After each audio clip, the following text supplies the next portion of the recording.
अस्सलाम वालेकुम। उम्मीद करता हूँ कि आप सब खैरियत से होंगे और गवर्नमेंट कॉलेज यूनिवर्सिटी लाहौर के बीएससी, बीएफए और बीएस के एडमिशन स्टार्ट हो गए हैं। और आज की इस वीडियो में मैं आपको एडमिशन अप्लाइंग प्रोसीजर वगैरह सब डिटेल में बताऊंगा। तो आपने सबसे पहले बीए, बीएससी एडमिशन पे क्लिक करना है। तो आपके सामने एक पोर्टल ओपन हो जाएगा जिसमें आपको इंटरमीडिएट की एडमिशन्स, बीए, बीएससी, बीएफए के एडमिशन, बीएफए दरअसल में बैचलर ऑफ फाइन आर्ट्स होता है, मॉर्निंग टाइम के भी अवेलेबल है और इवनिंग टाइम के भी अवेलेबल हैं। बीएससीएस और ये तो पहले ख़त्म हो गया था क्योंकि इसका एंट्री टेस्ट इस साल कंडक्ट नहीं हो रहा। इस वजह से बीएससीएस के बगैर एंट्री टेस्ट के एडमिशन्स हुए हैं। एमए, एमएससी का 2 years programme, MBA, BSc applied management वगैरह भी अब अवेलेबल है। और बाकी आप इन पे क्लिक करेंगे तो वो बता देंगे कौन कौन से एडमिशन्स अभी अवेलेबल हैं, किन किन की प्रोस्पेक्टिस अभी अवेलेबल है। तो बीएससी इलेक्ट्रिकल इंजीनियरिंग के प्रोग्राम्स अवेलेबल हैं, स्टार्ट हो गए इनके एडमिशन्स।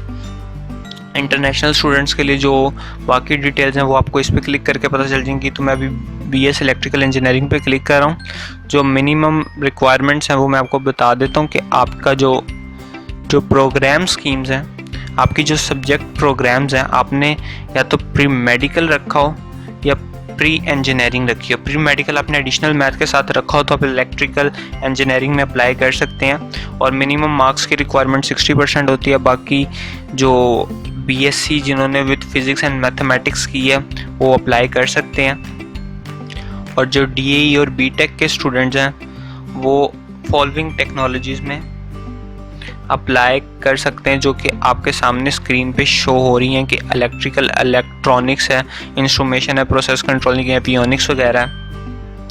बाकी आपने ये अपनी सारी एडमिशन रिलेटेड डिटेल्स आपने gco.online.pk पे करनी है। मैं आपको उसका लिंक भी डिस्क्रिप्शन में दे दूंगा, अभी मैं उस पर जाके भी आपको समझा दूंगा। और वो जब आप सारी इन्फॉर्मेशन दे देंगे तो आपको एक चलान फॉर्म जनरेट होगा। चलान फॉर्म की प्राइस 1500 है पर जो आप सब्जेक्ट सेलेक्ट करेंगे।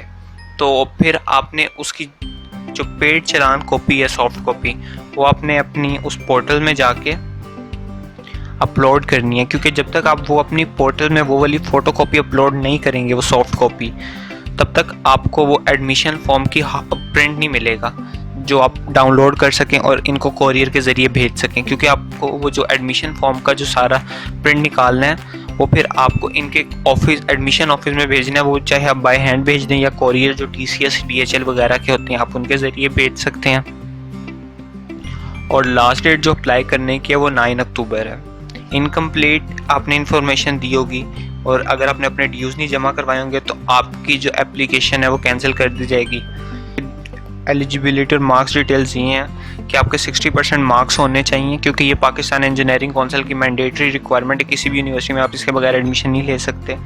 और बाकी एंट्री टेस्ट आपका कंडक्ट हुआ होगा, जो यूईटी लाहौर ने एंट्री टेस्ट कंडक्ट करवाया था ई कैट का, अगर आपने वो कंडक्ट किया और उसमें अपीयर हुए हैं तो फिर ही आप यहाँ पे अप्लाई कर सकते हैं, क्योंकि ई कैट के मार्क्स भी पूरा जो एग्रीगेट बनेगा उसमें शामिल होते हैं। और कोई थर्ड डिवीजन एकेडमिक कैरियर वाला अलाउ नहीं होगा। आपने फिर जीसीओ ऑनलाइन पे जाना है। ये डिफरेंट प्रोग्राम्स बता रहे हैं जिनकी एडमिशन शुरू हैं। ये वैसे आप फिर से जब आप कर चुके होंगे साइन अप, उसके बाद आप यहाँ से बस जाके अपनी लॉगिन डिटेल्स वगैरह लिख सकते हैं और उसमें पोर्टल में जा सकते हैं। यहाँ पे कुछ एडमिशन की गाइडलाइंस लिखी हुई हैं कि आपने किस तरह से फिलअप करना है फॉर्म, वो सब डिटेल्स लिखी हुई हैं कि आपने सबसे पहले तो ई प्रोस्पेक्टिस वगैरह से प्रॉपर डिटेल्स ले लेनी है अपनी जो कैटेगरी जिसमें आप अप्लाई करने जा रहे हैं। साइन अप पे इसी जगह पे gco.online.pk पे आपने साइन अप पे क्लिक करना है और पहली दफ़ा अकाउंट बनाना है। CNSE केयरफुली लिखनी है। 1-2 दिन तक मैं GCO के online admission form filling procedure की भी वीडियो बना दूंगा, तो आपने ये साइन अप करना है। अभी मैं डिटेल्स दे रहा हूँ, बच्चे खुद भी कर लेते हैं वैसे तो, एडमिशन फॉर्म फिल कर लेते हैं, लेकिन मैं कल तक इंशाल्लाह एक उस पर भी वीडियो बना दूंगा। तो साइन अप करना है, अपना अकाउंट बनाना है। अकाउंट में जो आप ईमेल आईडी डालेंगे ना, उस पर आपको एक वेरिफिकेशन कोड आता है, वो आपने डालना है तो आप अपने अकाउंट तक एक्सेस कर सकते हैं। अगर आप अपना पासवर्ड भूल भी जाते हैं तो फॉरगेट पासवर्ड पे क्लिक करना है। जिस अकाउंट की आपने ईमेल डाली होगी उस अकाउंट पे आपको एक मेल आएगा, उस पर आपने वेरिफिकेशन कोड होगा, फिर से अपना पासवर्ड भी रीसेट कर सकते हैं, ये कोई बड़ा मसला नहीं है। बाकी आपने अपनी बायोग्राफिक डिटेल सही लिखनी है, यानी आपका CNIC बना है तो CNIC की लिख दें, बे फॉर्म है तो बे फॉर्म लिख दें, और अपने फादर्स की नेम, अपनी बर्थ डेट, ये सब कुछ सही से लिखना है। और आपने बाकी ये एकेडमिक्स डिटेल्स लिखनी है, क्या है इंटरमीडिएट में आपके मार्क्स कितने थे, मैट्रिक में कितने मार्क्स थे। उसके बाद अपने कोई प्रोफेशनल एक्सपीरियंसेस लिखने, अगर आपके हैं तो लिख दें, अगर नहीं है तो स्किप कर दीजिएगा, ये कोई इतनी बड़ी प्रॉब्लम नहीं है, इसे स्किप कर दीजिएगा अगर आपके नहीं है। फिर आपने फाइनल सबमिशन करनी है, लेकिन फाइनल सबमिशन से पहले 2-3 दफ़ा यार रिव्यू कर लेना अच्छे से, क्योंकि कोई ना कोई गलती रहने के चांसेस होते हैं। अच्छी तरह रिव्यू कर लेना फाइनल सबमिशन से पहले, क्योंकि उसके बाद आप एडिट नहीं कर सकते। 100% कोशिश करना कि कोई गलत इन्फॉर्मेशन किसी सूरत ना डालो, ठीक है। वो फिर HGC और ये यूनिवर्सिटी उसे अप्रूव नहीं करती, फिर आपके एप्लीकेशन को बाद में एडिट नहीं करती। तो फाइनल सबमिशन से पहले अच्छी तरह चेक करना है कि तुमने इन्फॉर्मेशन सही से डाल दी है। चलान फॉर्म का प्रिंट निकालना है, उसको जमा कराना है, और उसकी सॉफ्ट कॉपी आपका जो वो पोर्टल है उसमें अपलोड कर देनी है, क्योंकि तभी आपको एडमिशन फॉर्म का प्रिंट निकालना अलाउ होगा। और फिर आपको वो एडमिशन फॉर्म का प्रिंट ये GCU के एडमिशन ऑफिस में बाय हैंड भी दे सकते हैं, और कोई TCS या DHL वगैरह जो होते हैं उनके ज़रिए भी आप पहुंचा सकते हैं, अगर आप किसी दूसरे सिटी में और यहाँ पे अप्लाई कर रहे हैं। इन्होंने ये लिखा भी हुआ है कि जब तक आप अपने चलान फॉर्म की सॉफ्ट कॉपी अपलोड नहीं करेंगे तब तक आपको एडमिशन फॉर्म का प्रिंट अवेलेबल नहीं होगा। और कुछ इन्होंने इंपॉर्टेंट बातें लिखी हुई हैं कि आप अगर कहीं पे भी आपने जहाँ तक डिटेल्स डाली हैं और बाकी आप बाद में डालना चाहते हैं, तो आप सिंपली अपने अकाउंट से लॉग आउट हों और फिर से बाद में जब भी आपको टाइम मिले बाकी डिटेल्स डाल दें। और CNIC वगैरह, बाकी जो आपका बे फॉर्म वगैरह की इंफॉर्मेशन है, इंटरमीडिएट के मार्क्स हैं, मैट्रिक के मार्क्स हैं, वो सारे करेक्ट डालने हैं, अपनी डेट ऑफ बर्थ करेक्ट डालनी है, ये सब कुछ। और आपने मेजर्स को केयरफुली चूज़ करना है, क्योंकि वो बाद में चेंज नहीं हो सकते। जिन स्टूडेंट ने अपनी फ़ीस डिपॉजिट नहीं कराई होगी उनका एडमिशन कैंसिल कर दिया जाएगा, और ये बड़ी ऑब्वियस सी बात है।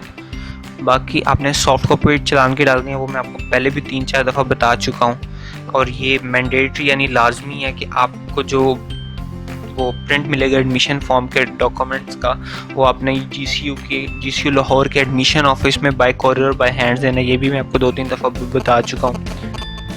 और ये आगे हमेशा ये राइट का एक आदत है, ये वो अपनी अंडरटेकिंग में भी जब आप फिल कर रहे हो तो एडमिशन फॉर्म सबमिशन से पहले वो अंडरटेकिंग लेते हैं कि अगर आपने कोई भी इन्फॉर्मेशन गलत डाली होगी तो किसी भी टाइम GCU आपका एडमिशन कैंसिल कर सकता है। बाकी ये एक आपकी फेवर में GCU ने किया कि कोई भी अगर आपकी क्यूरीज़ हैं तो आप इन फ़ोन नंबर्स वगैरह पे कॉल करके अपनी क्यूरीज़ को सॉल्व कर सकते हो और उनसे अपनी क्यूरीज़ के आंसर ले सकते हो। So that's all about GCU Lahore admission. For any further query आप मुझे कमेंट सेक्शन में पूछ सकते हैं। अपना बहुत ख्याल रखिएगा। वीडियो देखने के लिए शुक्रिया। अल्लाह हाफ़िज़।